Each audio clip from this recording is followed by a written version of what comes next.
What's the most terrifying thing you've seen in real life? When I was around 15 years old, I lived with my Vietnam veteran dad on a pretty busy street in East Louisiana. Car crashes were fairly common. You hear a screech, crunch, then you get the cordless phone, and some towels, walk outside, make sure everyone is okay, and call 911.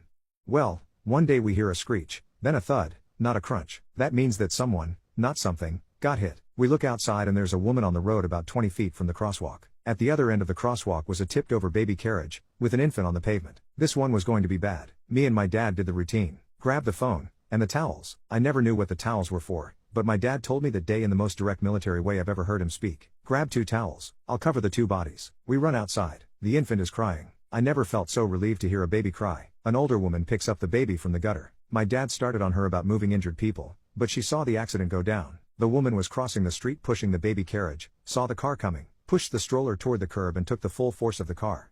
The stroller rolled to the curb, and tipped the baby onto the asphalt. We didn't know if the baby was 100% okay to be picked up, but we had another person to look at. The woman is alive, but beaten up pretty bad. She was missing teeth and bleeding from her mouth. Her knees and shins were scraped up so badly, we could see bones. Her arm looked broken. She was aware, and crying. My dad told her to not move, and told all the bystanders not to move her. The whole time I'm on the phone with 911 relaying information that he's telling me. Her boyfriend shows up. He's a fully tatted gang member, crying like a baby, shoving people aside to get to his girlfriend. My dad stops him, but instead of saying you can't, he said hold her left hand. The guy drops to his knees and holds her hand until an ambulance arrives. We didn't need to use the towels that day. We got word later on that she had a broken arm and shoulder, but she, and the baby, were going to be fine.